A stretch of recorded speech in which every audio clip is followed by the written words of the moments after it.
Grilled corn खाते हुए Richard को अचानक एक बिजनेस अपॉर्चुनिटी दिखाई दी। उसने देखा कि उसका बेटा स्पाइसी सॉस से पसीना बहा रहा था, लेकिन फिर भी खुशी खुशी बड़े बाइट्स ले रहा था। तब रिचर्ड को समझ आया कि उसके आसपास सब लोग स्पाइसी फूड के दीवाने हैं। उसने सोचा क्यों ना स्पाइसी चिप्स बनाकर अपनी किस्मत बदली जाए। उसने और उसके परिवार ने अलग अलग मिर्चियां खरीदी और एक्सपेरिमेंट्स शुरू कर दी, लेकिन पहला बैच इतना तीखा था कि लोगों की सांस तक रुकने लगी। इसी बीच दूसरी फैक्ट्रियां पहले से ही मशीनों का यूज कर रही थीं, जिससे तीखापन डबल हो रहा था। लेकिन रिचर्ड हमेशा मानता था कि सिर्फ नेचुरल इंग्रेडिएंट्स ही असली मैक्सिकन फ्लेवर बना सकते हैं। रेशियो को बार बार एडजस्ट करते हुए आखिरकार उसने मिर्च और चिप्स का परफेक्ट कॉम्बिनेशन ढूंढ लिया।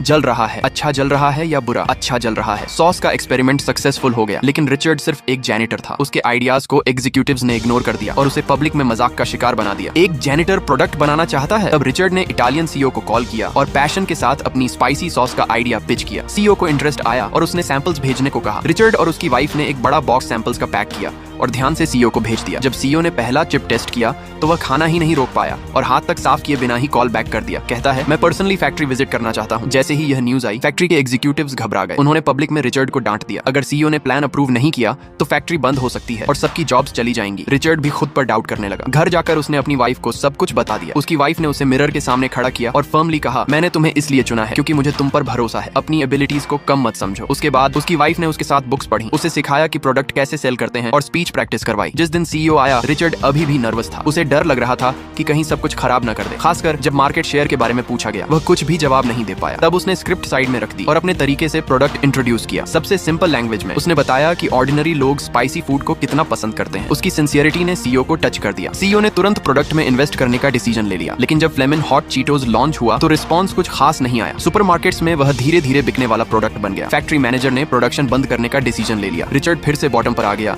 तब उसे समझ आया कि प्रॉब्लम प्रोडक्ट में नहीं थी। प्रॉब्लम यह थी कि किसी को उसके बारे में पता ही नहीं था। उसके बेटे ने अपनी सारी पॉकेट मनी निकालकर उसे सपोर्ट किया। रिचर्ड ने अपने पुराने दोस्तों को कॉल किया और मदद मांगी। गुरिल्ला मार्केटिंग के साथ उन्होंने स्ट्रीट्स में फ्री सैंपल्स बांटने शुरू कर दिए। रिचर्ड और उसका परिवार सुपरमार्केट्स में भी घुस गया और शेल्फ से सारे फ्लेमिन हॉट चीटोस खरीद लिए। जब दूसरे कस्टमर्स देखते तो रिचर्ड तुरंत एक्साइटमेंट के साथ रिकमेंड करता। जल्द ही फ्लेमिन हॉट चीटोस की डिमांड आसमान छूने लगी। सड़कों पर एक क्रेज छा गया। सीईओ ने तुरंत 5 मिलियन यूनिट्स का ऑर्डर दे दिया। जो फैक्ट्री बंद होने वाली थी वह फिर से चलने लगी। फायर्ड वर्कर्स एक ही रात में वापस आ गए। मशीन लगातार चलने लगी। 6 महीने बाद फैक्ट्री ने अपना सेल्स रिकॉर्ड तोड़ दिया और फिर से अपने पीक साइज पर आ गई। लेकिन रिचर्ड अभी भी जैनिटर ही था। जब वह ऊपर सफाई करने गया तो उसने देखा कि सीईओ उसका इंतजार कर रहा है। सीईओ ने उसके सामने ऑफिस डोर पर उसका नेम प्लेट लगा दिया। वह मार्केटिंग डायरेक्टर बन चुका था। पूरी कंपनी ने तालियां बजाईं। रिचर्ड ने तुरंत अपनी वाइफ को कॉल किया। उसका सपना आखिरकार पूरा हो गया। वह बिल्कुल बॉटम से उठा और टॉप एग्जीक्यूटिव बन गया।